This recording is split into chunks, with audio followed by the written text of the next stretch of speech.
Hit the button.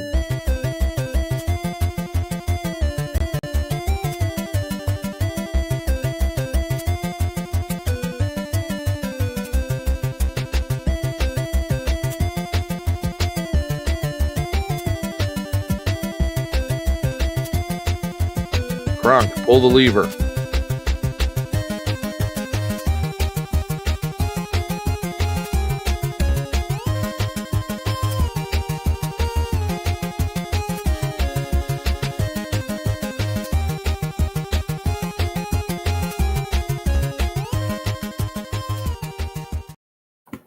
Hello, everyone, and welcome to Olde World Tech Fridays.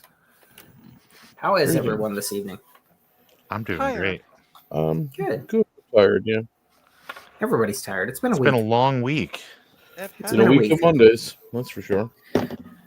What show started with "It's been a long road"? Enterprise. For some reason, Enterprise. It's like that just But popped it's into a- my head when you said It's that. a I'm Rod like, Stewart what was song, that? but they couldn't get the rights for it, so it's sung by somebody else. It was just Ah. cheaper. Just cheaper to get the other version. I got a little confession. I You like actually like Enterprise. this song. I do as well. I like so the you're not Enterprise alone. version than the Rod Stewart version. It's already midday Saturday for Apples Anonymous. Nice. Wow. Well, yeah, he is from the upside future. down. Yes, Yeah. He's from the Yes, he is future. from the future. he is from the future. That is correct. And what is the weather like, by the way? Because he's in the middle of summer. Is it Well, down there, stupidly warm hamburgers down there? eat people. So It's not middle of summer yet. It's spring for them, right? Well, Is it it'll be not middle of spring? summer, no, they're heading into Winter fall here, right now. it's summer Okay, there. it's the opposite. Yeah. Yeah. For some reason, I was thinking maybe they just came out of spring then. That's why I said the hamburgers eat people down there. Yeah. Hamburgers eat people. Yeah. What is this, Russia? No, You no, don't eat hamburgers, hamburgers eat you? no. That's It's right. a Simpsons reference. Mhm. Oh, So everybody's here today. We Everybody are. is everybody. here. Yeah. Sometimes we don't know until it's showtime whether everybody's gonna be here or not. Yeah. So It happens. it's great to see everyone. Well, lunchtime Very happened hot, today. 100 Fahrenheit plus there. Jesus. But yes, wow. that's warm. Yeah, around lunchtime today, I You was can like, keep it, Nick. we didn't have the stream set up yet, or send out the link, and I was like, wonder I if was- we do that. Talking to Frank S the other night, and I think he said it was at 80 or 81 where he was at the down, other in, day. down in Florida. Yeah, down in Florida. Yeah. So much nicer than up here in the northern country. Yeah, but- Trina and I pretty much have the same weather. You're going to say that now, but wait until if they're 80 And, now and so do I. in February. Wait until they hit the summer, and then we can go, haha. Yeah, but we're just going to nuts. export all of our extra heat to Canada. Yes. If you could send it up I'm all now, for it. can you Yeah, get us? Yes, send it I can now. send it in advance. Yes, You get- I will we send get it on in the tick? advance. Can you put us on the tick? We'll we promise we'll pay you back. Hang on. I got a great idea for a new energy company. It's coming to me right now. I'm thinking about it. Enron used to do this thing with the mark-to-market accounting. Yep. So I will put your heat on today's books and for future anticipated earnings of heat. Right. So we can Yeah. work that out. And that worked out so well. It worked them. for them. So yes, Yeah. we can make that work. Nice. So what's everybody up to? What's new and exciting?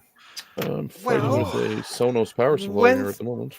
Wednesday night, I did a stream of what's in the box, and expecting to get Ryan's box, which didn't take place until 20 after 7 after I started my stream. So I went and ran out and got the box and unboxed it, and then Thursday night I did a stream of let's see what's on, let's see what works, because they were super cold and I didn't want to power them on cold. So today took the motherboard. Thank God, but Ryan, Mm-hmm. the MacBook Pro, Mm-hmm. there was something dropped in it because when I opened it up, there's some corrosion on some of the screws, and Oh, yeah. when I went to take the motherboard out, she was a wee bit stuck to the bottom. Oh, yeah. All right, listen. That's what happens when it's bounced around to school for over a decade. Yeah. Mm-hmm. So anyway, I threw that in the ultrasonic cleaner. I threw the one with the cracked Touchpad. touchpad. I took the logic board of that, although I didn't have to. I could have just taken the daughter board out, but I'm like, well, in for a penny, in for a pound. ran those to the ultrasonic cleaner, and also ran the board that I got from Eric's Edge some time ago. What, the that guy? add-on- Yeah, that guy. Yeah, that guy. But He's sketchy. yeah, I ran that through. It was a add-on card for a classic that you got one time. Cool. Oh, I Time remember that. ago. Yeah, It Eric, looks- you got Hold a on, I got it right behind me here. Let me Max grab it. Snap accelerator, I think it was. Yeah. Yeah. It's for a classic. I feel like it was a Max Snap. I took the memory off and ran it through the ultrasonic today because it was a bit sticky on the back. So, but she came out looking brand new. Nice. Oh, that looks nice. Yeah. Yeah. So I'm just letting it. I took it to the ultrasonic cleaner, ran it through some isopropyl alcohol, and then aired it dry. Like used my not my hot air gun, but my heat gun, and just on a low setting, and just dried it off, and then leaving it set for now. Although I don't have a classic to test, so I have no way to know if it works at this point, because I think I got both the board, which was badly battery bombed, and that. Oh yes. So No, where's I the don't rest of the machine? Oh, you only got the board and the card. I got the board and the card. Yeah. Okay. The machine wasn't worth setting up. Yeah. Right over here. It's still There you sitting there. go. The board was just completely trashed. Yep. The logic board, I mean. I've been pulling parts off it, but yeah. Trina. So that's what I've been up to today. So tomorrow I'm gonna do a stream at 6 o'clock. I'm replacing Amber. And I'm going to put the boards back in the two MacBooks, and we're gonna see, do they work? Trina. You. Who's in the chat? Who's in the chat? You're asking me who's in the chat. All right. Sorry, I got rambling. I didn't say who's in the chat. We have Dave of Dave's Vintage Apple Tech. Hey, Dave. Hey, Dave. We got JC. We got Apples Anonymous from the land down under.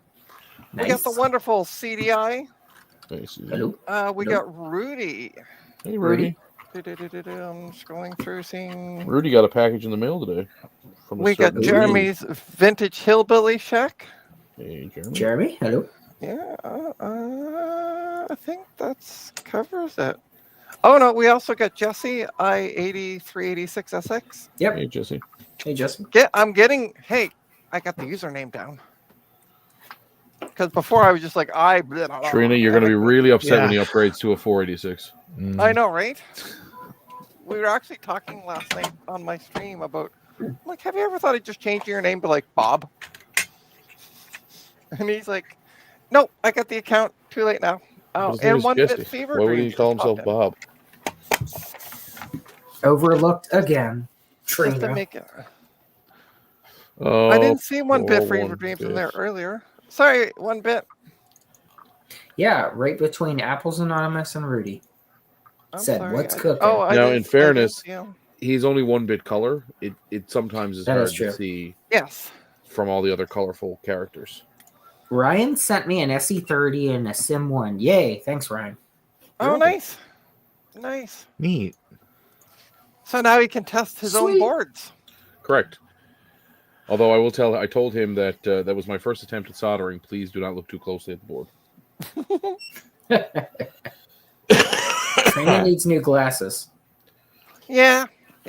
I know I do. That's possible. I do. Actually, I do. So that's what I've been up to today. Just ultrasonicking for like all afternoon. Yeah. Awesome. Well, good. Productive day. Oh, and Indeed. Leo just popped in.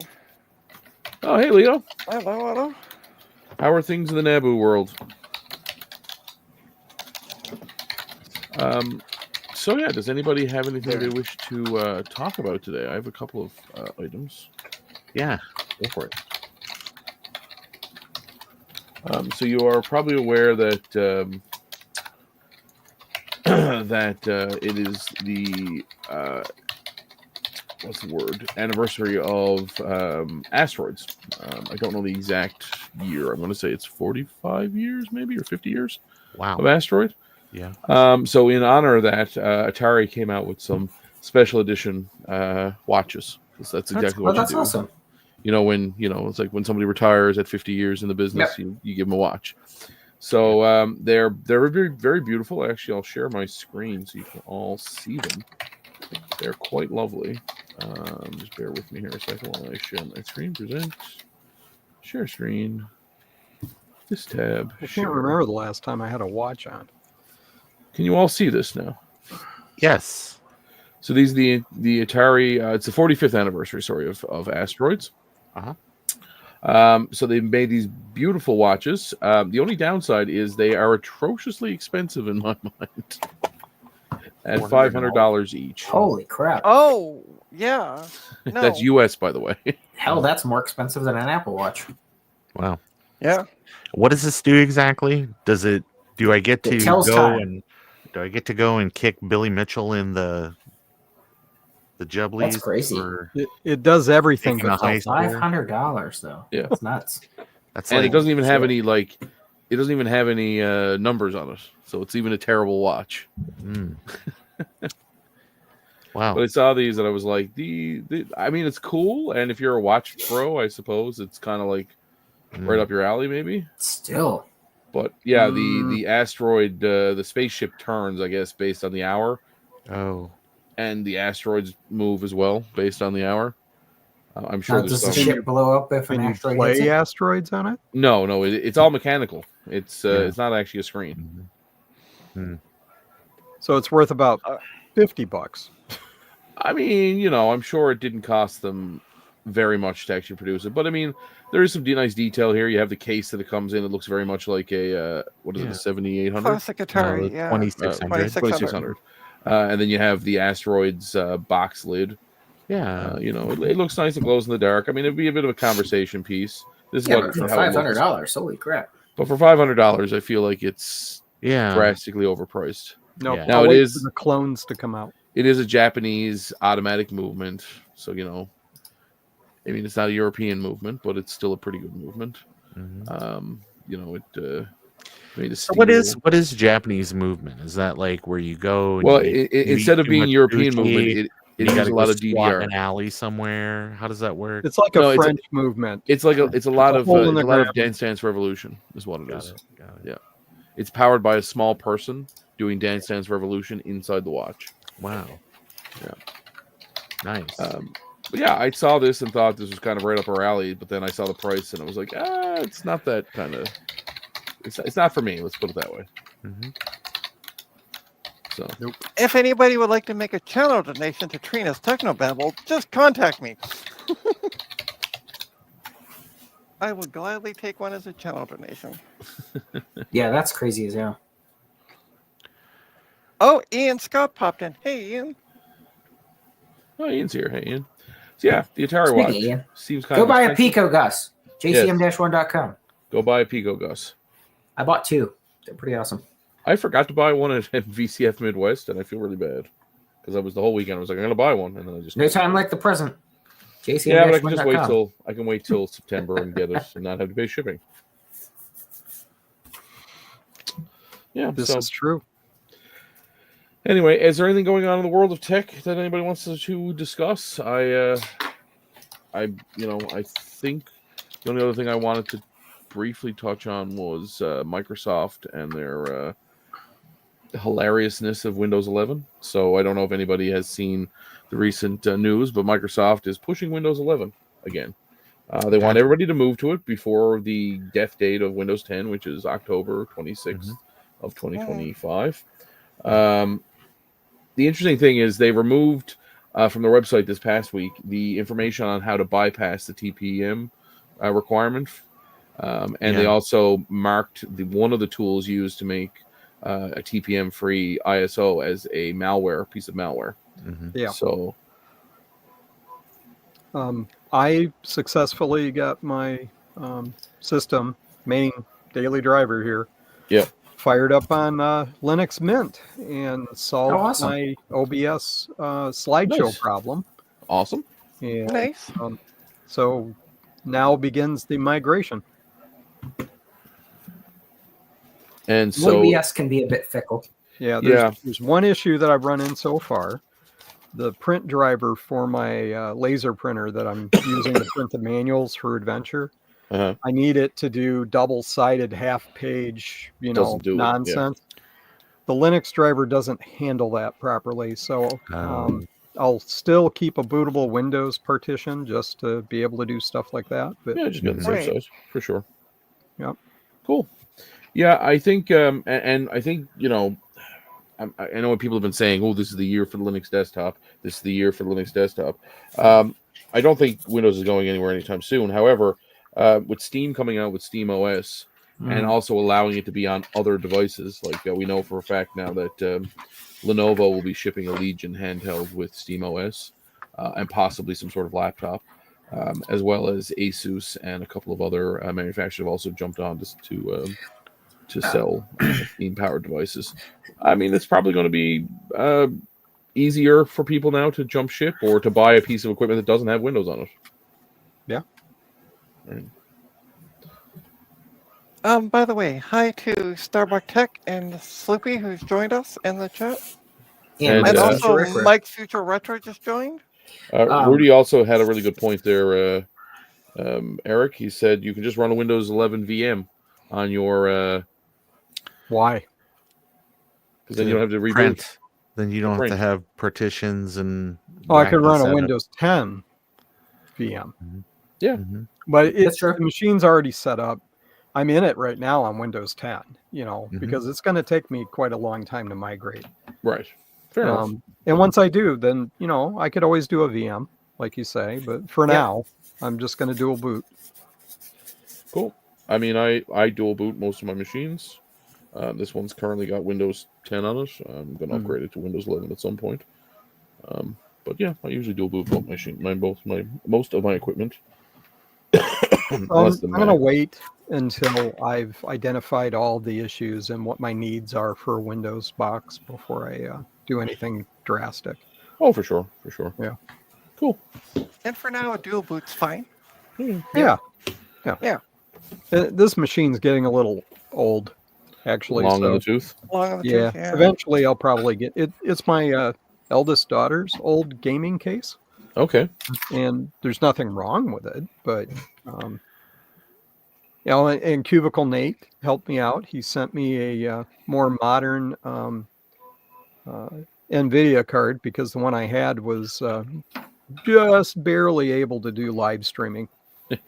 I remember you mentioning that. Yeah, I do remember that. So thanks. He offered to buy it from me. He's like, no. Want to do a donation to your channel? I'm like, awesome. Okay. That's awesome. That's neat. That's what I got to say. That's why I love this community. It's like, where everybody's out there selling, everything on eBay for twice what it's worth or 100 times what it's worth. Or this community continues to be very supportive and very non-gatekeepery to new people, and very much wanting to help everybody, get their prized collectible or what their machine they've been looking for years. So kudos to the community. Cheers. Did Nate? Speaking of Nate, I sent him a message after you put messages up on my live stream that I had with him on Sunday, and said reach out to Eric. So I don't know if he did or not about that. I'm sorry. What was that about again? Oh, so on Sunday, after Dave's stream, excuse me, let me not try to choke to death. I did a stream with Cubicle Nate, and you had replied back about a few things on that. I watched it. Yeah. I told Nate, I said, get in contact with Eric. He made some comments. Go read the comments. Yeah. So. There's some things that it gives me an idea. Ron's done a little bit of this. If somebody, I'm thinking of a series of, subjects based on, I bought a classic Mac. Now what? Ron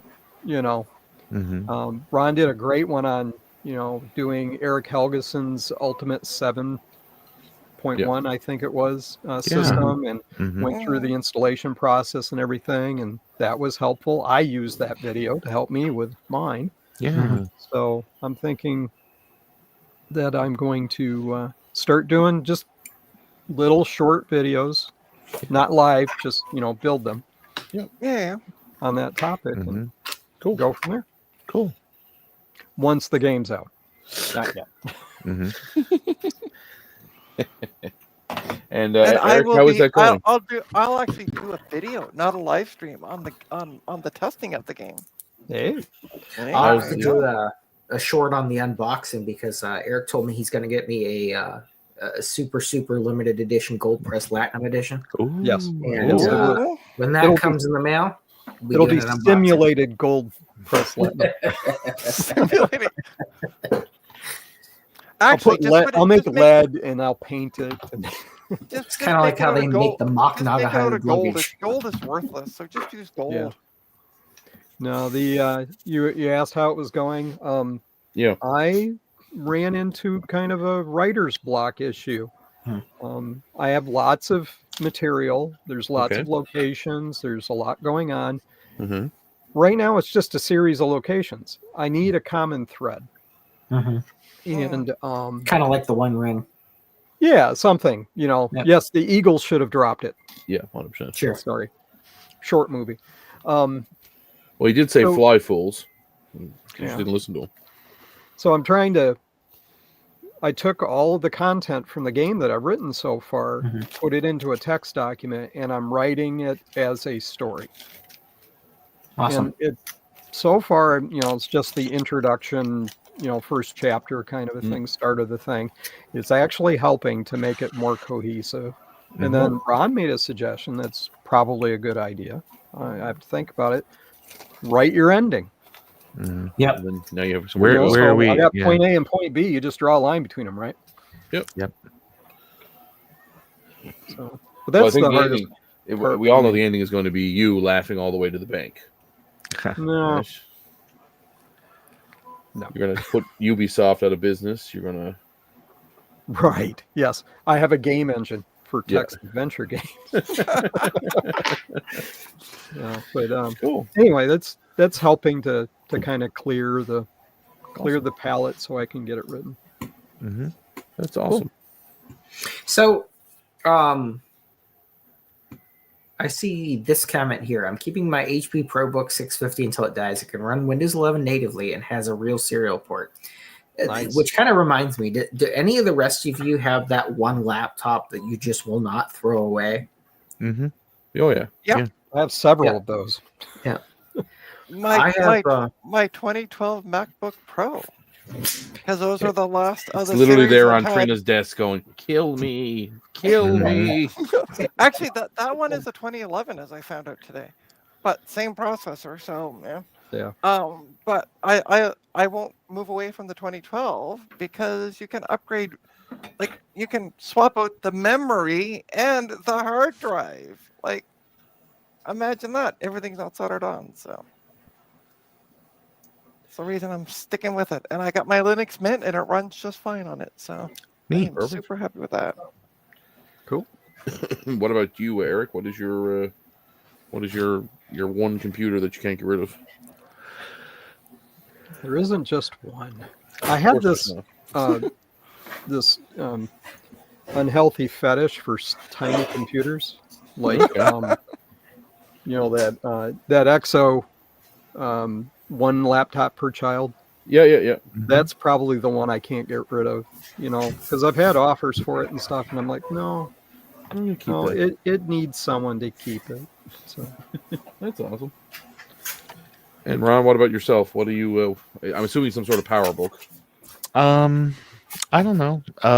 If I would say that like the laptop I can't get rid of is like an IBM ThinkPad 380D. It's like a Pentium 2 laptop, but the nice thing about it is it has serial ports. It has PCMCIA and DOS PCMCIA drivers. It's got a parallel port. It has IRDA. It has a floppy drive and a CD-ROM. Okay. It's got an integrated Sound Blaster chipset and like a real deal Sound Blaster chipset.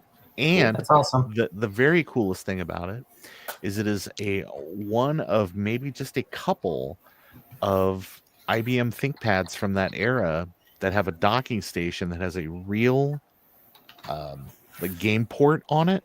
Okay. And that game port has all of the MIDI, like MIDI in, MIDI out, and all that Okay, yeah.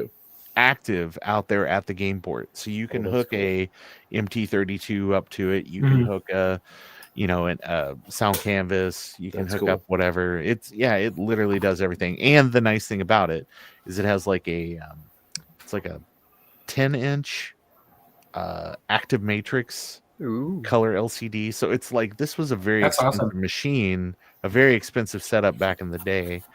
And yeah, I have one. I think I had an extra one. I think I gave it to Amber, as a matter of fact. She was in town. Cool. Yeah. Nice. That's And actually, for a while, I did a bunch of research and found out that there were some later laptops that have compatible displays.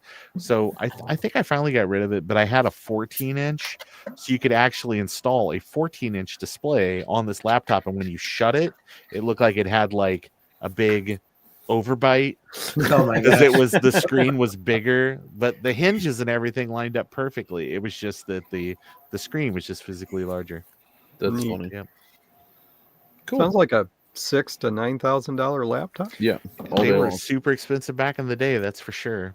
Yeah. What was the market like to have the joy? Like, were they after musicians? Like, why would they have No, had? I'm sure this was very corporate, but the whole idea was multimedia. It was corporate. Right. It had the multimedia stuff in it, so that way, if you went somewhere, you're going to do a presentation, something like Right. that. You had all the things. So Yeah. When the CEO was traveling on business, he had Yeah. to have the best. yes. Meanwhile, he was Right. playing Wolfenstein with some good Sound Blaster. I'm just going to interrupt for a quick sec. Mike, check your DMs on Discord, please. Cool. For me, I think I don't know, like everything's broken. So, I don't know if there's actually one true functioning thing that I like to keep. I am a stickler for not throwing things. So I still have my original University Toshiba that I bought. Mhm. I never use it, but it's somewhere. It's an old P4. It was one of those. It was around 2004 when they actually put desktop CPUs in laptops. They were gargantuan. That's what this is. So it's got a P4 desktop CPU in it, and it was the first computer I ever had with a gig of RAM. And it had integrated Intel graphics, but man, could it play World of Warcraft. Yeah. Good times. Not going to class and playing Warcraft. Mom, you didn't hear that if you're listening. So my laptop, and I still use it, is this big chunkin' hunkin' thing here. Oh yeah. It's a Dell Precision M6500. Cool. Yep. And it's from 2010. But it runs Windows 11. It's got an i7 processor, 32 gigs of RAM. Perfect. This thing Nice. works great. I mean, the battery still works. Everything still works on it. So I just can't get rid of it. This is the one laptop that I actually do use. I don't use it all the time, but I actually still do use this thing. I upgraded because it's got RAID, built-in RAID. So I put 2 solid-state drives in it. Cool. 2 SSDs and upgraded the thing. So it's actually really fast for as old as it is. Cool. But yeah, it works great. Yeah, it's like a burnt orange color. I can't remember what the actual color was called. But yeah, if you look at it in person, it's like a burnt orange color. Yeah, it's a nice color. Yeah. I can't remember what the heck the color was called. Well, to me, being a guy, it's orange. Yeah. I mean, yeah, it's like a burnt orange color. Me being a 15th century European, it's red. But even the power supply for this thing is ginormous. The power brick, it's heavy. I'd say the power brick itself is like the weight of a normal laptop now. Or probably. Yeah, those were. That was like Yeah, the gaming. That was like the gaming laptop I got from Ryan that time, and Eric's Edge as well. Both of those. They took the big chunky. Many hours of World of Warcraft on this thing. Like because it had the NVIDIA. I think it was like 1 gig at the time. It was probably the Quattro. Got dual exhaust. Oh, it's this thing gets hot. it's huge. I'm happy to report that my power supply has been recapped. Awesome. Sonos will live again. Fantastic. Trina, did you that tell brings- us about your laptop? Yeah, it was her Apple. Oh, 2012. good. Okay. Yeah, my 2012. Yeah, my Um, 2012. Oh, that's MacBook right. Pro. Yeah. This Yeah, brings me yeah. to my next point. I was watching Colin's video today about the clone that he had, unrelated, but I was thinking about the clones. And so the clone program for Apple ended in what, 98, 97, 98? When Steve came back. Yeah, Yeah. I think PowerPC was the last holdout because they could go to version 8, right, because of the contract, but everybody else was tied to version 7. Right. I believe was the case, Yes, and then the- PowerPC was 97. yeah. Anyway, it got me thinking. The company my father worked for in the early 2000s was a publishing house, and they had a lot of Macs, and they were still using clones when my father worked there. My dad got the job in 2001, and he finished up there in 2012, 2011. So they weren't using them at that point, but they were still using them well into say 2004, 2005, and it got me thinking. We talk about today about how computers seem to last forever. Like, you know, that MacBook or that computer you have there seems to be, you know, there's no Here we are real 15 years later. yeah, there's no real reason for you to jump to get anything new. But it got me thinking that people say that didn't happen in the past, but I feel like it did. Like, especially with certain industries and certain computers, because like that publishing house that my dad worked for, they used those clones for close on 10, maybe 12 years. Which is pretty common for a computer today, but you know, it just seems like that wasn't the case back then, and maybe because things seem to move faster because there was all this excitement, and we've kind of plateaued for the amount of excitement. Like, how many more FPS do you really need in a video game, right? It just got me thinking. Like, do you guys think that that technology was still fairly, you know, had a long longevity even in the past, or was it? You were replacing your computer pretty quickly back in the day. I mean, I remember. I think it's more computer. frequent now. You think that they're replacing it more everything's frequently? made disposable now. Right, Everything is made to be thrown away. Yeah, like on a commodity type thing, right? Even businesses that didn't before replace computers a lot more frequently now than they used to. But I think you're right, though. I mean, you're talking about niche specific things like publishers and stuff. A lot of them things, you know, when you have hard margins, like print companies and stuff like that, like it doesn't make sense. If it works, then why? You know, when the software you use works, why change it? Manufacturing is the same way, because a lot of the equipment only works with this specific version of Windows with this specific setup. And well, I mean, like you talk to Joe, he sells blue SCSIs to all sorts of industries that are using them to replace SCSI drives in commercial CNC machines and all sorts of manufacturing. So when I was in Votech, so this was 2002, 2003. We repaired, you know, the computers for the whole campus from the computer class. So like I remember going to the machine shop next door, and they had a engraver that, you know how like the nameplates outside offices, like this machine, all it did was engrave nameplates. Like that's all it was. It was for all the schools in the district and stuff. They just made nameplates for all these people. And at one time, something messed up on it, and I can't remember exactly what it was, but it was a 486, and it was in a air conditioned cabinet. That was the controller for the whole machine. It was a 486 with an air conditioned cabinet, and 486 was way out of date by then, you know. But they didn't change it. I mean, as long as the machine worked, it didn't matter. You know, I think it ended up being something like a fuse in the power supply or something stupid.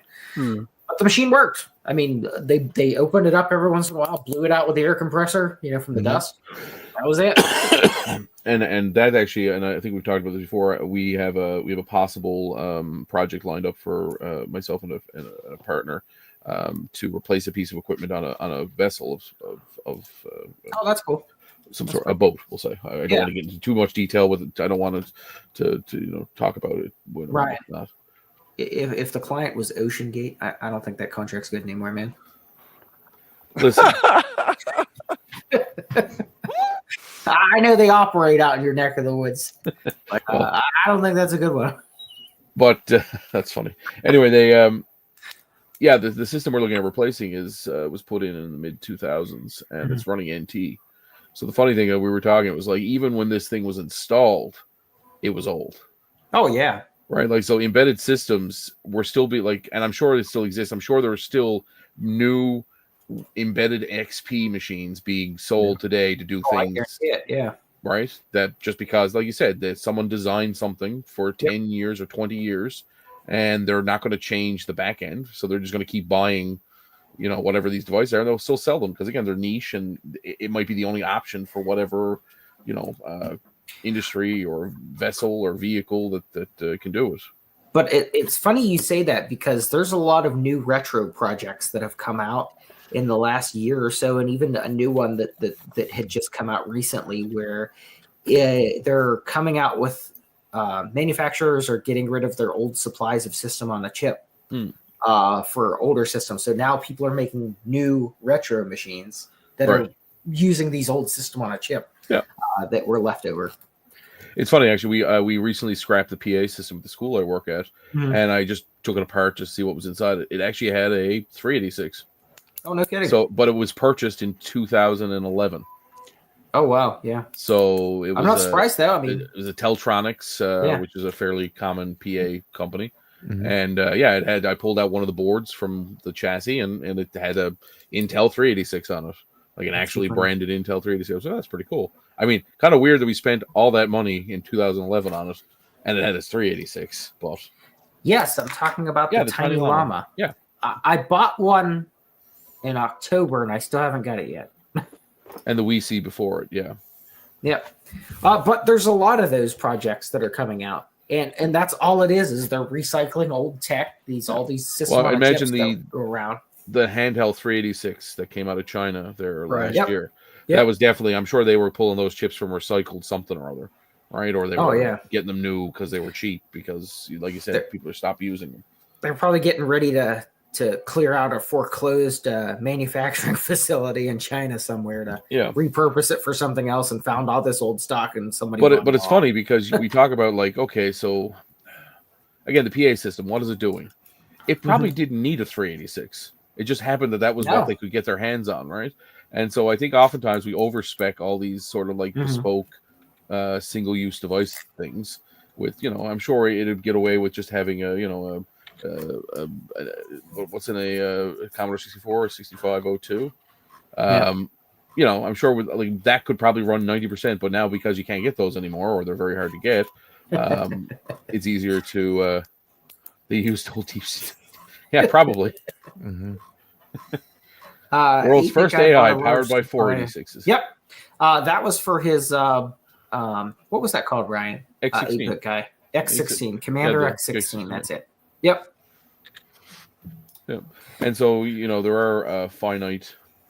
But again, I look at it going like, if someone really wanted it, they could send it to China, and they could figure out how to clone it if you had the money, right? Like, yeah, but what's interesting about that is in order to reproduce some of these older chips, it's not really possible with the newer equipment. So even then, you have to have somebody that's got access to some older equipment to be able to make and reproduce those older chips, which sounds crazy. Like, the new stuff should be able to do it, but it can't. It's not made the same. Right. Well, so, it's the same as saying I'm going to run Windows 3.1 on my brand new, Ryzen machine. I mean, you could. If you wanted to, I guess. Did you not watch that? Did you not watch the Linus Tech Tips video, like, from a year ago? But didn't they just use VMware? Well, it wasn't VMware. It was something similar. But that's all it was. I'm just saying, running on actual hardware. If you put in the Windows 3.1 disk and it was like, it'd probably get pretty angry at you. But it had I can't remember what the video was, but it was like a year ago now at this point. But he did one with Emily where they were talking about going through every version of Windows. Yes, but they all had BIOS as well, because they were doing it on, I don't know that it was an FPGA. It was some type of software they were running, but it virtualized even the hardware. It wasn't ESXi. Because I know, like if UEFI will definitely freak out older operating systems. Oh yeah, they won't be happy about it. But yeah, so it's cool. I'm excited to see how this project turns out for the boat that we're looking at. But again, I found it funny that the vessel was built in the mid 2000s and it's running an NT based system, but that was what was considered new and modern. And I suppose it's also similar to the British Navy, is running Windows for warships. That's it. Just PCM. PCM. That's it. Yeah, That's it. That's what the video was about. They're running Windows for warships, which is a chopped down version of Windows XP, and that's still like Microsoft still supports that for them because that they invested heavily in it, and it was a very expensive, very lucrative project, but it also allowed the warships or the Navy to be able to say we have an operating system for 25 years. Don't worry. It's based on the fact that they're paying yearly maintenance to keep that going. So it's just like every organization, every college, every business, every whatever that had to have like mainframe support from IBM, like all the way into the 2000s, like way longer than this equipment should have been around. Yep. Well, I remember. I think actually IBM is still looking for they're trying to bring people back to help support stuff like people that retired 10, 15, 20 years ago who are in their late 70s, early 80s potentially, who know some of these systems. They're trying to get them back to try to because there's no new blood has been taught on any of this equipment, right? So, I'm holding out for $400,000 a year. But at some point, you have to ask the question: is trying to find all these what do they call octogenarians? Is that worth the money that you're spending on them, or would it just be better to switch to something new? And you know how many lines of COBOL are out there? Oh, I'm sure millions. And billions. I worked for a company in the 80s that was, getting scrap System 36 parts to keep their system going. Yeah. So. I think they eventually switched to 400s, but and that would have been close to when they were obsolete. Right. And correct me if I'm wrong, but the 400s in the system, there's some compatibility or some like process to go from one to the other. Yeah, you can run a virtual environment of the prior architecture. Right. So realistically, that's probably what they were doing, I assume, just because it was I think more modern hardware. I use air quotes. Yep. Yeah, it's interesting. I don't know if that'll ever come to bite us in the ass, but I mean, I'm sure the nuclear launch systems are probably not running on Windows XP. They're probably they're older. They're probably running on some form of, like you said, the IBM mainframe type thing. TPM. So last security briefing I read, it's been a couple years. They did upgrade to Windows ME at one point. Oh, perfect. So most stable operating system out there. Spare no expense. It sounds like you might have actually entered the multiverse and went to a totally different universe where that was the case. I can assure you that is not actually the case here. But Rudy's right. Fortran, Cobalt, Pascal developers can make a ton of money right now. There's a lot of state infrastructure that's still on these obsolete programming languages, and when shit breaks, they essentially just shut it on and off and hope it comes back. Even look at these massive companies like insurance. Insurance is especially a big one. Healthcare. Well, look at the airlines.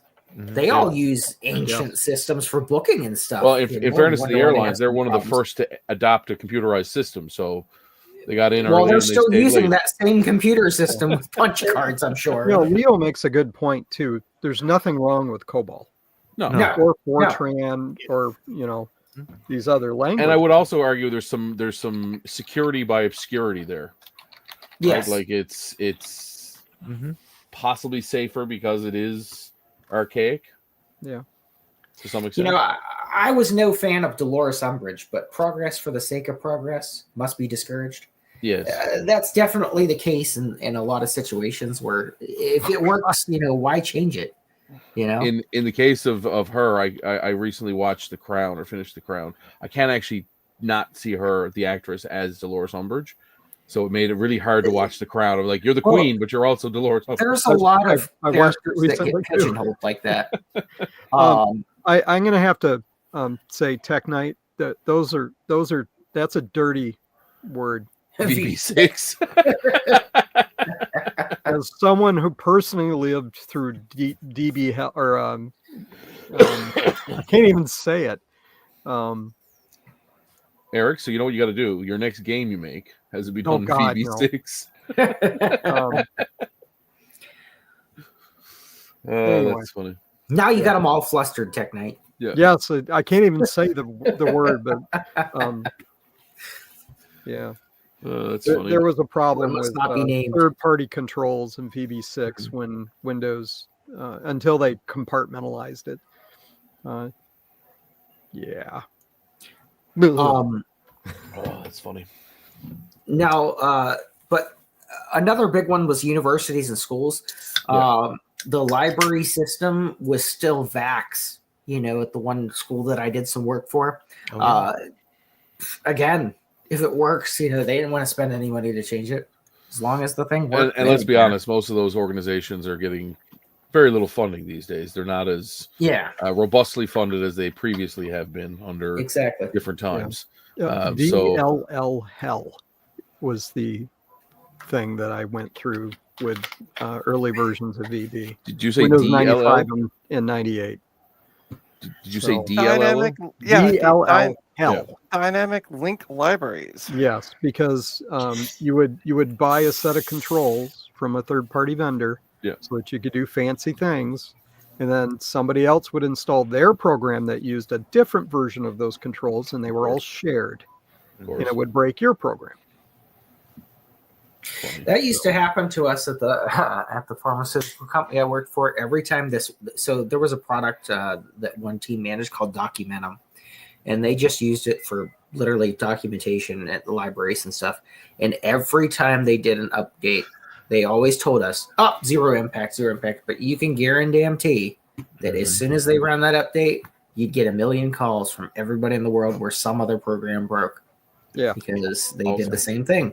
Shared libraries. libraries. Vendor says zero downtime. Yeah. No downtime. Yeah, you could expect it's going to be a while.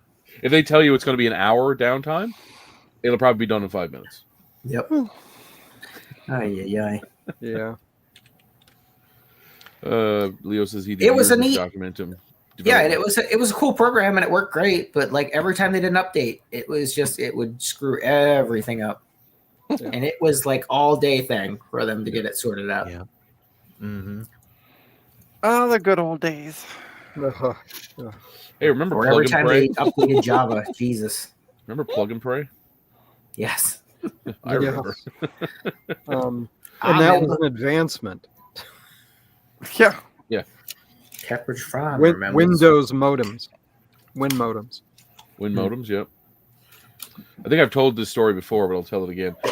My first forte into Linux was a Red Hat Slackware install in about 1999, and I didn't have drivers for my Win modem in Linux, so I literally installed Linux, hit a roadblock, uninstalled Linux, installed Windows, got on the internet, researched the roadblock, reinstalled Linux. It was days. I was days doing it. Anyway, I always think that's funny because, Win modems were not very well supported in Linux for obvious reasons because they're mostly software modems. Yeah. And I remember at last going off, I just ended up buying a US Robotics parallel external modem. Serial. They just worked. Serial external modem. And it just worked. Yeah, it's pretty amazing. Although I do have a 486 that I restored, and I did install Windows 3.1, Windows VB3, and since it's DOS based, I also put VB 1.0 on it, just so I could go look and see how horrendous that was, because I never worked in 1.0, but I started in VB3. So it was 1.0 kind of like a beta? I'm assuming it was not. If you go back to when I started, it was DOS and Unix, but still. Funny. Them were the days. Back in my day. Yeah. But yeah, so I have fond memories of early Linux deployments. I remember for the longest time we had Microsoft Free Fridays. So the web server that we ran would actually tell you to go download Netscape Navigator if you tried to load any of the websites using Internet Explorer, because it was Microsoft Free Friday, which I thoroughly enjoy, and maybe I'll make that a thing again. Maybe I'll go and make all my web servers do that on Fridays.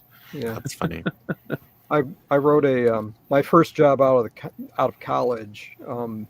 The accountants wouldn't spend capital funds on software, so but it was okay for me to spend a year writing that software. So I wrote a user interface library for DOS programming and a flat file database manager for DOS programming for the software that we were developing. So it was fun for me. I was really into it. So that was ancient history, but anyway. I think my first Linux using was from Novell NetWare. We ran the NetWare servers for the school district. Yeah, because mine was Ubuntu, like 2003, probably 2005. I want to say.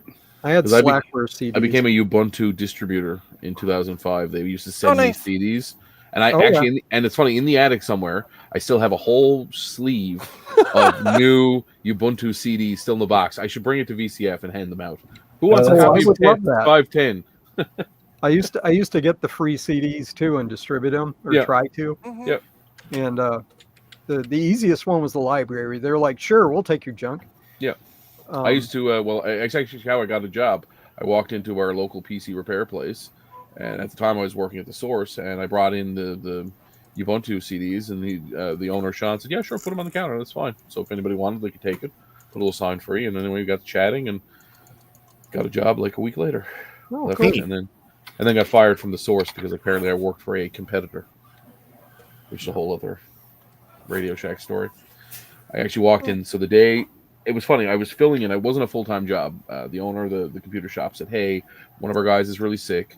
Can you kind of fill in on the weekend to help us out?" And I was like, "Sure." Like I didn't even really want to get paid. I was like, "This is kind of fun. I enjoy doing this. It's during my off time." And somehow the district manager, who didn't like me at the Source, and the reason he didn't like me is because I was the top-selling part-time salesperson, and I was beating some of his full-time salespeople. Yeah, that he had like trained, and he was a jackass. And if he's watching, he can go fuck himself. Anyway, he had found out that I had gotten a job at the Source, and my boss, who was actually still a really good friend, Julian, if you're watching, yeah, fantastic.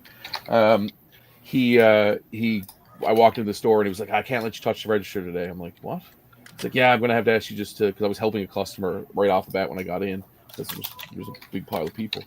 And he's like, yeah, just hang on until we get these people through the checkout and then we'll have a chat. Anyway, he had to fire me, like just right on the floor. Because apparently I was working for a competitor. And I was like, all right, cool. And I went and told Sean, the owner of the computer store, and he was like, sure, come a full time. I'll hire you. And I was like, okay, cool. The rest they say is history. So awesome. I was thinking, I remember. Not awesome to get fired, but yeah, well, awesome. That's okay. Out better. That Radio Shack actually closed because of sales problems. So I like to think it's because Julian left shortly afterwards, and he was a brilliant mentor and sales guy, and I wasn't there, and I actually poached 2 of the other employees to come work with me at the computer shop. So they lost 2 more of their employees. So I think the writing was on the wall. And then Radio Shack went out of business, or the Source went out of business. Yeah. And now is owned by Bell, I think. Or is it? No, it's owned by Best Buy now. It's called Best Buy Express. No.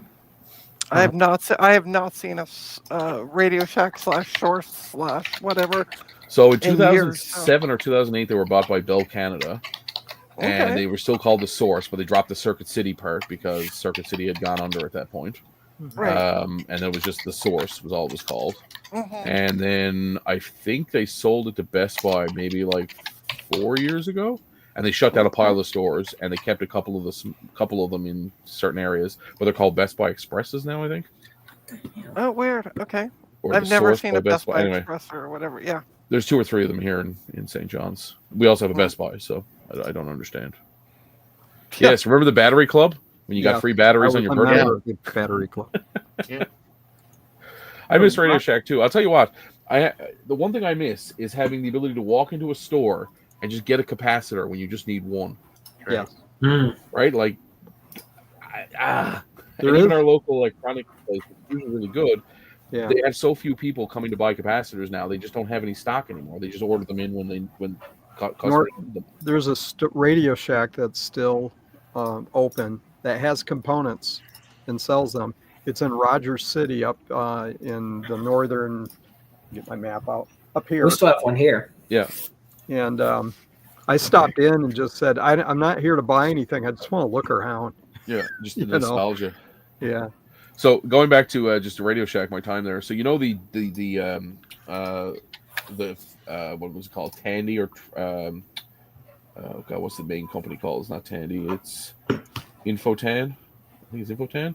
You know the numbers on Radio Shack products, the digits, the what do they call, SKU? Thank you. The number. My boss Julian knew all of them off by heart. Ooh. He was like a savant. I could tell him, I was like, okay, I want an S video cable 6 feet. What's the SKU? And he would tell me. And I'd go over and look at it on the wall, and it was the SKU. Like, he was saying there, I could ask him like a capacitor, Wow. bag of capacitors. He'd tell me the SKU. It was a wild time, and we had to going back to talking about the old systems. They used to run some sort of, it was a mainframe. I think it was an IBM system of some sort in the back of every store, and we would use hyperterminal to that was our point of sale. We'd like double click on a hyperterminal connection, and it would open up a hyperterminal window back to the machine in the back, and that was the point of sale. And it was all just a blue screen with yellow text. I just remember I can still remember the keyboard shortcuts to get like print receipt. And by the way, if you were asked for your name and you didn't give your name, there were that many Adolf Hitlers, Joseph Stalins, and Marx Brothers in the system. Anyway, I digress. I'm sorry. I don't mean to Ron, take over the stream. You worked in sales at one point. I did. Yeah. I did. Tell us about Montgomery Ward. It was okay. It was your brand name savings store, and we sold a lot of stuff there. A lot of like different, I don't know, just like store brand kind of things. Like we had Admiral and Signature and a bunch of other things that I don't know. People, Bell and Howell was one of our kind of store brands and stuff that they held on to for a very long time. But I don't know. It was something else. I too remember spending a lot of time at Radio Shack, Battery of the Month Club, all that good stuff. But I don't know, the mall where Montgomery Ward was and all of that. We had all that stuff too competing with us. So Right. So you could run down the way and just see like, oh, there's I can't remember the Radio Shack brand, Optimus or whatever it was, their brand for electronics, and people would come in all the time. You'd be like, well, I'm looking at this Optimus down there at Radio Shack, and it's like, well, here's the closest thing we have to whatever that is, but we don't have those things. Even though some of it seemingly was a rebadged Pioneer, or I can't remember whose it was, but yeah. I don't know. It was fun working in retail in that era. There was just a lot of stuff. I don't know. I just kind of remember mostly just what a pain in the butt it was a lot of times, because people would come in and want something, and it was the old days. So you literally were like, there was no website to go check. There was nothing like that. You were literally calling a store up in the Chicago area and saying, or Springfield, Illinois, even, being like, hey, do you have one of these? And if you do, can you send it to me? Because I can sell it if you do. And then it's just a big pain in the butt moving stuff around. Yeah. But no, it was an interesting time. The only time I had ever been to Montgomery Ward was in 1996. My aunt graduated from high school, and my grandma bought her a computer for college, and I went with her to the store. That was the first and only time I had ever been to Montgomery Now, did Ward. Ron sell you the computer? Is this He how you did first not. met Ron? So somebody, tell me, what Packard Bell model did you buy? I don't know what model it was. I can remember what it looked like. Because that was the big thing. It was all Packard Let's see Bell. if I can find it. So Was it just a big? No, it was a Taco Bell? compact Presario. Oh, really? Oh, okay, one of Yeah. the prissy ones. Yeah, it wasn't a compact. It was a compact Presario. I remember for sure. I remember exactly what it looked like. so just out of curiosity, Let's see. Ron, and others, It looked exactly like. you Well, gonna hang share your on. screen? That's the desktop version. Tower right here. This one. Okay, let's see. Let me save. Hang on. Sure.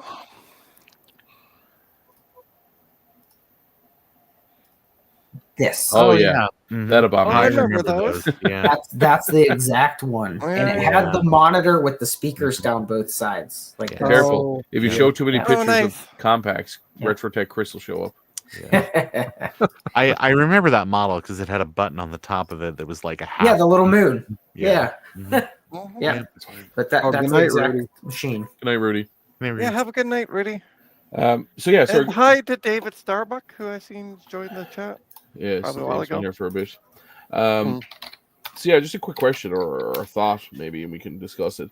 A lot of things are nostalgia based. Like obviously, our entire hobby is based around some form of nostalgia. Malls are pretty much in decline around the world.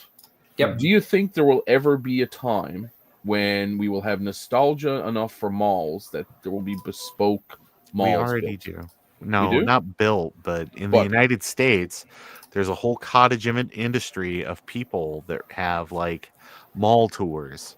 and Oh yes, stuff. yeah, like Dan Bell and them. You go around and look at the videos of the dying malls. But I mean, 10, 15 years time when all the dying malls have been turned into condo complexes Mhm. or knocked down and turned into, I don't know, free range cattle Mhm. something. Mhm. Do you think somebody will have the idea like let's pop up a hilarious nostalgic Oh, mall and we'll put like a newer Pop up mall. Somebody will. Yeah. like a Radio Shack I know that kind Mall of of Radio America. Shack. people do that in VR now. I mean, there's like there's maps for video games and things like that have been like, oh, it's Mall of America circa 1997 or Okay, something cool. like that you can go around the food court or whatever. Yeah. And I think that games like Dead Rising and all of that tap into that mall kind of nostalgia. I'm gonna say because like one of my favorite films is obviously Dawn of the Dead. I'm a huge zombie guy, Oh yeah. and that is one of the best like mall. Yeah. What's the word? Like what's the word? They collected, if you will, or they immortalized a Yeah. very specific time in America in a very specific time in mall history, if you will. Yeah. Right. Not to mention the car in it is the first generation S1 Scirocco, and it was the first year it was sold in America when the film came out. Nice. So it's and actually predates the Rabbit by 6 months. So Stranger Things. yes, You know, the time period that was set in the mall and everything. And then Mhm. Fast Times at Ridgemont High. I was going to mention that, Mike. because like kids today they don't hang out at the mall. Like not that I'm aware of, at least they hang out really. on Halo or Xbox voice chat, yelling obscenities at each other. Night of the Comet. Comet, that's a good Yeah. one. It's a great Mall one. rats. You guys Mall have rats. missed like the most obvious one. But Yeah. But before you get too much further, Yeah. Ryan, you specifically brought up Dawn of the Dead. I Sure. love Dawn of the Dead. I'm a big Romero fan. But Love Romero. Walmart actually just bought the Monroeville Mall. Oh, really? Yeah. So cool. if you ever wanted to go to the Monroeville Mall, Time to do now. there's now a ticking clock, because I promise you that Walmart is going to In Pennsylvania? reduce this No building. shit. to I've an been there. Okay. Reduce this entire building to an excessive state of flatness. Yeah. So if you are interested in visiting it, now is the time to do so. And if you do visit it, you need to look up the Monroeville Mall Living Dead Museum. That's crazy. It is literally, because all malls are like this now, where they've just got retail space out to anybody that can make first and last month. There is a little museum inside the mall now that they do tours and things like that. Cool. They'll take you and show you different places from the movie and how it looks now compared to how it did when the film was made. But all of this experience, all of this, It's you on have a timeline. finite amount of time to do it. Cool. So if you're interested, Yeah, no, make it that's awesome. Can I make my one gripe about Dawn of the Dead? I know this is not a review of movies, but Yeah. what I consider to be the largest plot loophole and biggest why did you do that part of Dawn of the Dead? When they put up the fake wall, Yeah. why the hell didn't they close the doors? They put up the fake wall in front of a set of double doors. Right. They left the double doors open so that it was just drywall, and the Yeah. zombies got through. Yeah. Just But close they the only door. got through. They only got through because He remembered where it was. he remembered where Right, it but was if they had from closed when the he doors and put a bit of chain around the door handles, was- wouldn't have mattered. Mhm. He I'm would with have you. knocked through the drywall, and it would have been Yes. business as usual. Right. Anyway, get that's my big gripe with the movie. The movie is very fun. I think maybe is. even the best thing about the entire movie is the soundtrack, 100%. which you can pick up on iTunes. Yeah. The only song it doesn't include is the song you were just talking Yeah. about, which is the gunk, Mm. or the what is it? Um, It's a German word that just means nonsense. yeah. But in any case, that song, that's the only one that's not on there. Gonk. The gonk. Good, the gonk, yeah. Yeah. I also thoroughly enjoy and again, sort of like technology of the time, the security cameras in the bank. In the scene Yes. where they're going through all the money, they were like single shot, like Yeah. roll of film Mhm. security cameras. Yeah. Just taking pictures. Right. Like, that's pretty funny.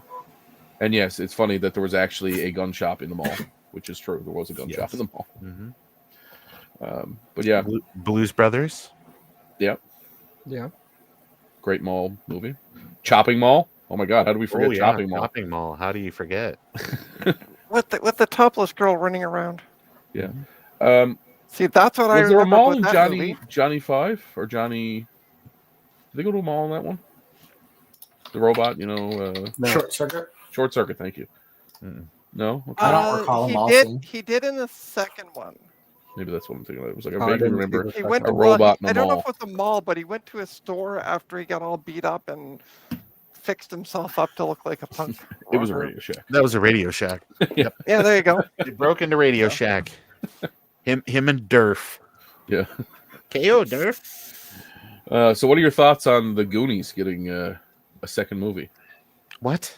Goonies 2? Yeah. Well, if it's Seriously? anything like the Nintendo game, it's going to be terrible. It's actually following the story of the Nintendo game. Oh, that's funny. If it's going to be anything Oh, like Lord. any of the, trying to recapture The movies. nostalgia cash grab, yeah. Yeah, it's much too it's going to be late. garbage. It's much too late for all of that. Yeah. I mean, how old is Chunk? Not Chunk. What's his name? The big monster? Sloth. Sloth. I mean, he's got to be like 90 now. He's gonna Yeah. look like Yoda, Mm-hmm. all hunched over. Oh no. And the mother is dead. The mother of the Beagle. I say the Beagle The brothers. Beagle Brothers, yes. because it's the same. She did the Right. voice for she is the voice of the mother from the Beagle Brothers. But yeah, Mhm. she's dead. She died years ago. So I don't know. Yeah, she got thrown off a train. Sorry, who are you? Oh, you were thinking of Chunk? Not Chunk. Chunk's Sloth. actually not Chunk anymore. He's like super fit. Yeah, I know, Yeah. right? Yeah. Sloth?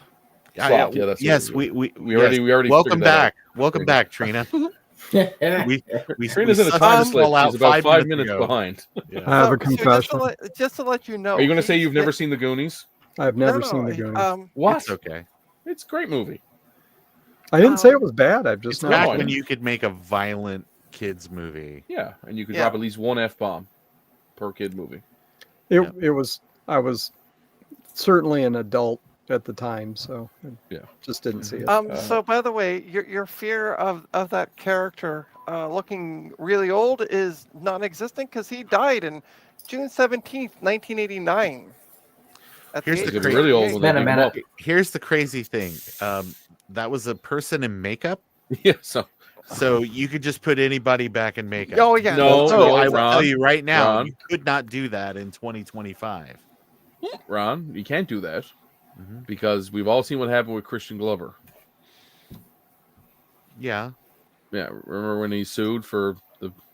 Oh well, Pretending to this be- guy can't sue. so that's fine. I suppose maybe true. the state will. Yeah, there you go. They can try. Well, You know, I never knew about that. Crispin Glover, the Yeah. whole thing with that is that they could have recast the role. That wouldn't have been an issue. There'd been no trouble at all. The problem is they took, like you were saying, they took another actor, they put him in makeup to make him look like Crispin Glover. Yeah. You could take another actor, film him from behind, whatever, but it was like the problem is that it leaked out that so. Because I think he wanted to be paid $1 million. Is that correct? Like there was. He was the first person cast, I guess, for the first movie, and so he kind of set the thing bar for what the thing, what it was going to be, and so he had as much screen time almost as, Michael J. Fox. So he was like, "Yeah, I want to be compensated." So I don't blame him. No, and I think he ended up getting $750,000. I think that was the settlement after, but it took a while. It was done. Yeah, it took a while. It was quite a long process to get the Gremlins 2 had them all, apparently, according to Mike's. We were talking about Gremlins earlier.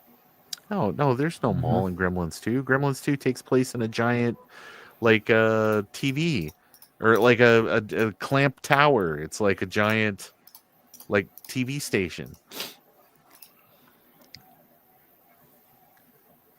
I had to go watch Gremlins 2 again. Gremlins 2 It's been a while. It's okay. It's the better of the two films because it's Probably the Christmas I one, saw right? Gremlins 1. Gremlins 2 is the Christmas one, right? No, that's the first one. That's the first one. The second one it takes place in like a fictionalized New York, and it just makes fun of the first movie. Okay. It's the superior of the Gremlins movies. What was it we were watching the other day? It was a funny movie that was it's same idea. It was making fun of the original, but it wasn't an official. I think it would have been a zombie movie actually. Come to think of it, I don't know. All I know about Gremlins 2 comes from Key and Peele's sequel Doctor sketch. That's what Ian says. Mike's Future Retro. I'm going to say it again. Go to Discord. Check your DMs. Trina, people are busy. They don't need to answer your DMs right away. Jesus, I you're like the said people it- who are like, I- emails have to be answered in 5 minutes. No, email was meant to be answered eventually. My goodness, maybe he's busy. Maybe he's on the toilet. Maybe he's eating dinner with his. Maybe he's eating dinner on the toilet. Maybe he's eating dinner on the toilet. Maybe he doesn't have Discord on his phone. Yeah. Actually, I think he said he was on the way to work and he was listening to us. So maybe, okay. That's fair. I think that was him who said he was on his way to work and listening to us. Yeah, you're not supposed to text and drive, Trina. Yeah. Oh. Breaking the law. Sorry, just beat us in butthead. Eating toilet on the dinner. Yes, exactly. Tech Night eating toilet. Yes, I'm driving I went to Taco 70 Bell. miles per hour currently, he says. So, I got the black lung. Only down to 17 packs of cigarettes a day, though. So that's good. Nice. So, did anybody else get anything new this week? We haven't really looked at any. Yeah, I got Gadgets something or really jobs? great. What did you get? Let's see it. Wait, I is showed there a you thing guys already earlier. showed us? You showed us it, but they didn't. I showed see it. you. Other people didn't see. Yeah. Hold on 1 second. I'll grab it. So, I bought a Let's make Mac, you big. I bought a Mac Plus because I needed to pick up an extra keyboard for Gut Bomb. And as part of purchasing this Mac Plus, I said, Steve, not Mac 84, different Steve, because there's more than one Steve, it turns out, said, yeah, I'll come pick it up and I'll mail it off to you. And I'm like, it's really great. So I sent all the packing materials and everything like that. And so finally, he was like, what should we do with this Plus? And I'm like, I don't know. Like, you maybe just do something with it because it's a Plus. I'm full up on pluses. And he goes, well, I booted it up and I think you'll really like it. And so, yeah, it turns out the board had a brainstorm. Nice. Which is an accelerator for the Mac Plus that is a 16 megahertz 68,000. It is really fast and it's really good. It is faster than some 030 accelerators for the Plus. Wow. So this was really cool. This will be a nice machine whenever I get it all up and running. And what are you going to install it in? Because you said I will probably install it in one of these handy dandy SE mini cases, but Gutbomb is working on another version that will be compatible with the Plus. Nice. Very Plus exciting. 512, 128. So we'll see one of these days. I can't wait till you have a whole stack of them. Yeah, I One on can't top of the either. other. I think it'll be really cool. Yeah, you just have them all Super stacked up in the excited. corner. Yeah, That's super cool. excited. Awesome. That's it. That's really the big thing. Oh, actually, no. I also, but it's in the machine. I can't show it off. But I did. I got a X Drive. Okay. Yep. Try to show this. Oh, without awesome. Blowing up. You did a lovely video on it that I watched today. So this is just the static bag, but the I do have the X Drive. It's pretty cool. I like it. I think it's neat. And so those are available now on MacFX website. Yeah, you can go out there and pick them up. Awesome. Very cool. Yeah. Does anybody else have any gets this week that they want to show off? I showed off my gets Wednesday and Thursday. You did. I did. All right, well, I'll go. The only thing I got today was I picked up a new LCR meter tester thing. LGR meter, yeah. Yeah, LG or LCR, sorry, not LG. Okay. Lazy Game Review meter. It tells me anytime Clint has a new video.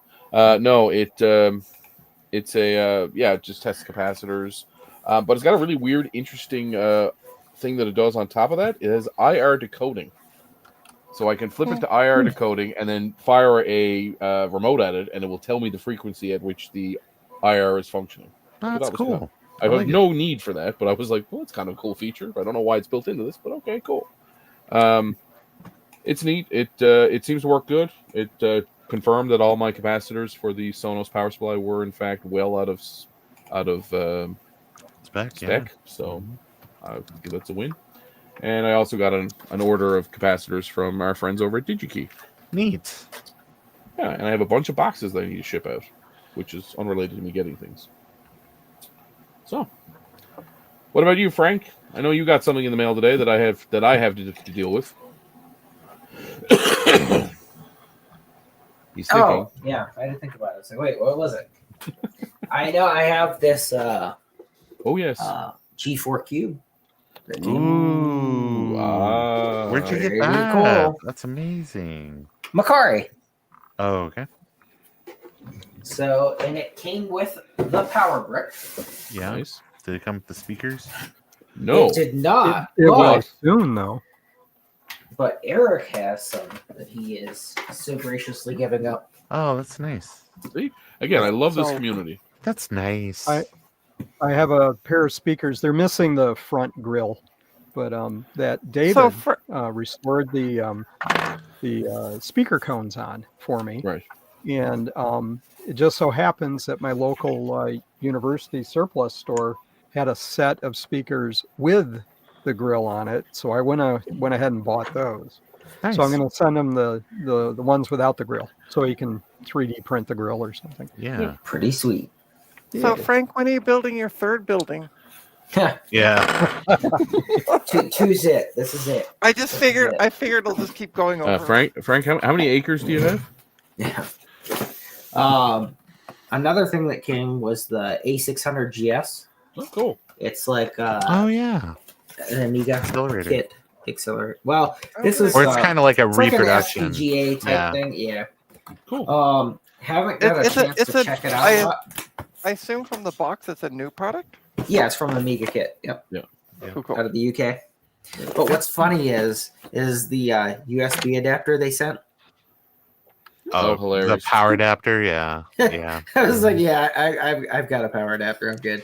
I mean, Thanks. I do have the converter because I have some BBC micros and stuff Yeah. that use it, but I thought it was hilarious that this was in the box. And I'm like, really? You could have the most inefficient setup possible if you put that into an up-step converter. An up converter. Yeah, exactly. Let's see. What else? I have a 117 megahertz CPU card for a power brick. Any of the 500 series, but it's going to go in a 540C. So I'm going to send this to Ron, and Ron has agreed to try and install it for me. Yeah, I'll wedge it in there. Yeah. So yeah, and it's actually pretty large. I mean, this is like, I don't know, probably like 2x2 or 3x3. Yeah, It's like a pretty good little size. module. Yeah. So With 8 how megs does one built on install it? RAM. Is it just clip in, or is it have? Yeah, the- just It goes on yeah, You top. pull out the it's sockets right 040 on. and put the other one in. Yeah. So I'm gonna try that out. Very Eventually. exciting. Let's see. You're going to get the 540 back, and it's just going to literally be taped to the side of the Yeah, laptop. it'll be Yeah. That's I the way tried do to it. put it in. This is the best I could do. Oh There yes. you go. Hold on, I'm gonna make Frank big because he's got to have a discussion with our community. Oh, yeah. So FujiNets, we got FujiNets now. So Joe has a load of FujiNets. These are the Apple II ones. By we the got way, a- there's somebody else that has Let's some go. Fuji. Okay, if you're please- in Canada land, you can go to Trina's site and get Correct. them as well. Yeah. Yeah. But yeah, so these are for the Apple II or 3. They work really well. They're pretty cool. There's information on jcm-1.com if you look up the FujiNet on there with instructions and what all it does and everything, as well as on Trina's site for those in Canada. But there are Atari ones that will be arriving within the next week or so Nice. on jcm-1.com as well. So I just sent out. And also computersofpride.ca. That's true. Mm. I did send out to Joe this morning a batch of IDC-20 cables and the IDC-20 to DB19 adapters. Perfect. And then I've got some that'll be going to Trina as well here shortly. Cool. I was about to ask if I Yep. if you sent Yep. So those will be going out. Well, I'll be putting those in with the laptop then. That's easy enough. Mm. So There you go. I'll send those out. But yeah, these are some of the Atari ones. This is the board. I've got to put the pins and stuff on. But those are going out. So that's new on both of their site, Joe's and Trina's. Cool. Trying to think of what else is going out this week. I don't know. I got a bunch of stuff. Cool. But those are the big ones. Awesome. Well done. And so the Apple II FujiNets, they're I was trying to think now. There was a question I had and it's gone. They don't require anything special to function. Yes and no. Okay. So if you have, and this came up the other day, so I'll mention this. If you have like an Apple II Plus or an Apple IIe, they do not have smart port. So you have to have soft SP. Like Joe sells a Pico card on jcm-1.com that can give you soft SP, because I have a soft SP card that Ron sent me. But Chris hasn't made any in some time. So really the only other good option is Joe has them on jcm-1.com. the A2 Pico. Yes, exactly. So Yeah, on jcm-1.com, if you're going to do an Apple II FujiNet for your Apple II Plus or a 2E, you do need smart port support by doing Now, soft SP. Can I also flash new ROMs? Is that a Flash ROMs? Yeah, is there any like way to permanently, without putting a card in, to modify the? Oh, sure, but you'd have to put the ROMs on a card. Oh, gotcha. I see. Yes. You know, so it's cheaper and easier to do like the A2 Pico. Gotcha. Yeah, because like the 2C has smart port. Depending on the ROM revision. Yes, correct. Right. Now, Ron sends me a lot of things. So Ron also was nice enough, I think it was from KFest, sent me a ROM for my 2C that I upgraded. And that gave me soft SP. Cool. With that. So yeah. So make sure if you are buying one, make sure you have smart port support. That's a tongue twister. Smart port support. Before you buy one, because that's going to be the most common thing is people just plug it into the Disc 2 card and like, hey, it's not working. Well, if you don't have smart port, it's not going to work. So yeah. So if you've got a 2 Plus or a 2E, definitely want to pick up one of the A2 Picos. I think they're like $50 or so, $55, something like that. But definitely. But what's nice about those two is the A2 Pico. They don't just do smart port or soft SP. They do a lot of different other things. So if you come across a different smart port card or you don't want to use it, flash it for something else. Use it in another machine. I have a question. Can someone make me big? Because I have a question for CDI. Okay, maybe when Or buy a 2C+, when Frank's done with his segment, maybe. Yeah. Sorry. Okay. So if you have like a 2C plus, it's got smart port. A 2GS has smart port. You can use it with any of those, no problem. The only other option would be is like a Lyron card or Yellowstone or something like that, but they're expensive if you can find one. So yeah, for $50, $55, whatever it is, buy one of the A2 Picos. You can use it for other things if you don't need it for soft SP later. And the best thing going right now. Tech Knight makes a good asks a good question. Wouldn't it make more sense eventually to have it built into the FujiNet? You would think so. That's actually a very good point. But it would if it worked that way. Yes, and but the way kind of can because there is the problem is this. The problem is this. If you patch the ROM in the machine, then the functionality just exists inside that ROM space. If it is on the FujiNet, it has to be pulled out of programmatically pulled and then patched into RAM for ROM. Right. So you can do that because there's a way to do it right now. But the problem is this: is if you have a 128K 512 or I'm sorry, a 128 Apple IIe. It's now a 64K Apple IIe. Yes. Because you've got a bunch of stuff loaded into the higher part of the RAM that is now going to interrupt you being able to run certain applications. It would be a lot less efficient. Right. Yeah. Yes. And that's where you would get a card that just has it on it, and it exactly. So then, and you could throw that in slot 1, something like that. Yep. So still do a lot of fun things. David Starbucks asks, "What does a FujiNet do?" By the way, what doesn't it do? It slices, it dices, it juliens. FujiNet is basically it's like a smart port device. That's why you have to have the, and that's the other thing. It's a kind of a catch-22 because it's to load it, you would need to have the thing patched anyway. But no, the whole thing is it's basically a smart port loader for floppy images and things like that. And there's a million things like that on the market, but there's like a whole cool online community where you can get out there and you can chat with people. There's centralized repositories of disk images. You can download things from there. You don't have to have a bunch of software. You can basically just go out and kind of surf and find things. And they've got a whole community of people that kind of get out there and game and chat through kind of a BBS looking kind of interface. And it's kind of like a floppy emu, but you're networked. You're into the network. It's kind of like a Nabu and a floppy emu together. Yeah, exactly. Right. Yeah.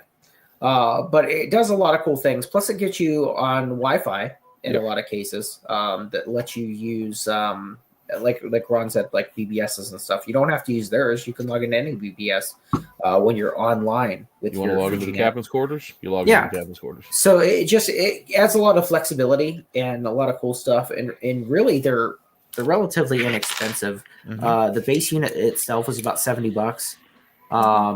And if you bought it with the IDC20 and the DB19 adapter and stuff, it's like $90, for everything. So they're really cool to have. It does a lot of stuff. It's very versatile, and they continue to do updates and development. They have a very active community to the point now where they have FujiNets for I think 10 or 12 platforms now. Yeah, they're adding new stuff all the time. There's supposed to be a Mac one coming out. And Yes, so hang on. I have one of the prototypes of the Fuji Mac. There's a Polybus one coming out. Yeah, remember Polybus? Polybius. Have you seen not graphic novel, but the horror novel based around the video game? No. Basically, it takes like a horror take on why and how that game was vaporware and didn't really exist, but caused people to go crazy and murder people. Anyway, the urban legend kind of stuff. So, this is a Fuji Mac, and it is still in development. We're not producing these yet because it is still in development. This isn't the final version. It has breakouts for logic analyzer. There's a lot of things the Fuji Mac does that other ones don't. Cool. So it's really neat, but again, it's not fully developed yet. It works, but there's still some things that they're trying to work out and additional functionality they're adding. But it connects the exact same way as the Apple II one does, with the IDC-20 cable, and then there's a DB19 adapter. So it connects the exact same way, but obviously it uses different protocol to connect to the Mac. But it'll be coming eventually. It's not fully flushed out yet. But we will, like I said, on Joe's store and Trina's, we have the Apple II Fuji Nets. The Atari ones will be out in another week or two. We're just finishing up some work on getting those put together. And the next ones I think are going to be for the Coco, because there's a pretty big Coco one. Now, the Leo has got a NIDA Nabu interface for the RS 422 port. They do have an RS 232 FujiNet. So that is something worth looking into, because I think that would be awesome to do some development with the Nabu with the RS 422, because essentially you can use the internet adapter on the FujiNet to connect you to Wi-Fi instead of having to be hardwired or anything to get your networking through the serial interface. Cool. To the computer. You can kind of cut that out and use like a FujiNet. So that's definitely possible. Cool. So yeah, they got a lot of cool stuff. Very cool. Hi. Nice. I have a question for Ron, but after Trina goes. Trina, what did you need? So CDI, I just Sorry, I just saw the one that CDI put on there. So there is a web interface for the Fuji Mac. So you can do some stuff, kind of like how the Blue SCSI has a web interface where you can mount images and stuff. So you can have your Blue SCSI talk to the Fuji Mac over its web. Well, so honestly, the Fuji Mac does similar stuff like the Blue SCSI does with hard drive images and stuff. It's not as robust. So yeah. Keep in mind, you are limited to floppy speeds. So yes. And you are limited to Macs that have smart port support. So Mac 512 KE one or plus and up. So yeah, there's a lot of cool stuff they do, but again, huge development community there. So like they're continuing to add new stuff all the time. And as people ask for features, if it's something popular, then they do put time into making those happen if they're feasible. Yeah, that's pretty cool. Yep. Trina, go ahead. I was just going to ask CDI because he said get an Apple IIc Plus. But I just want to know, what does he have against the Apple IIe? Because look, I can hold it in two hands. Yeah. You can hold the 2C Plus in two hands with too. One.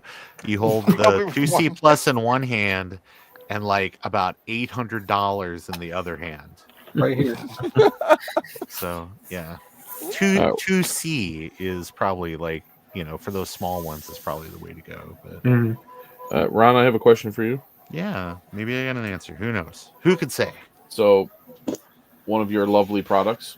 Yeah, the Pico Micromac. My new Pico. Yeah. Mm-hmm. Is there something I'm missing? Am I supposed to put headers on it of some sort? Because it doesn't sit flush. I'm assuming there's supposed to be some. Yeah, if you want to do it like that, yeah. Okay. So yeah, you can get a 1x20 female to male Gotcha.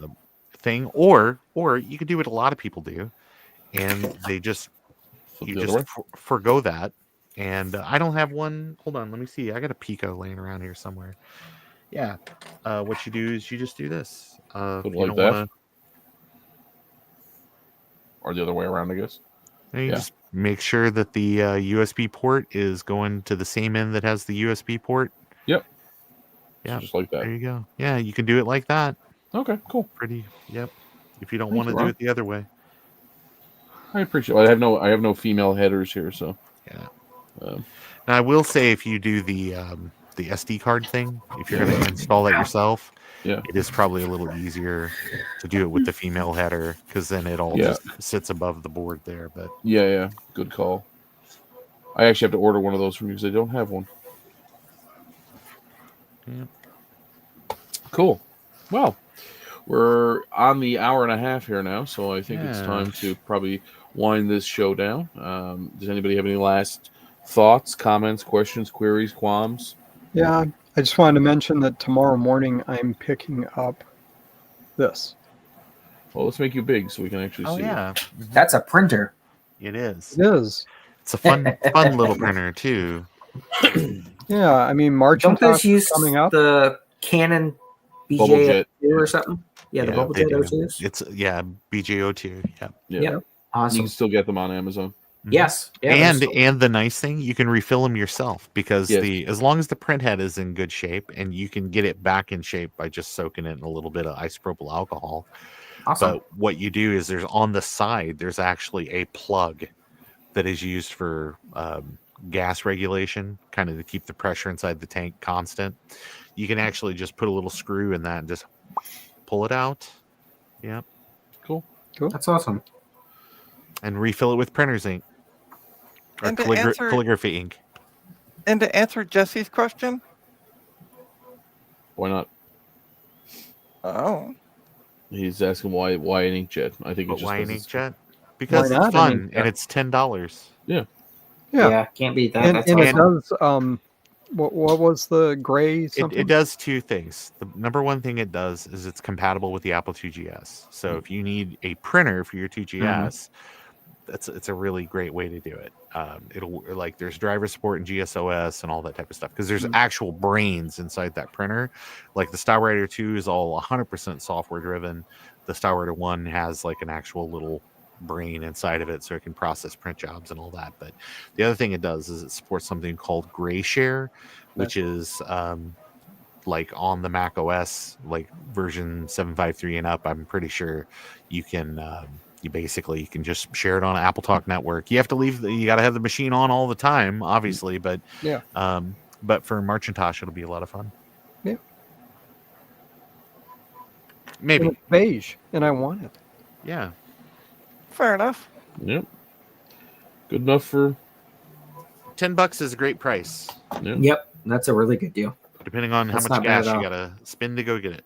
Well, it is a bit of a drive, but there's antique shops we haven't visited out that way. So Yeah. And you get to spend a lovely day with your wife. exactly. So there you go.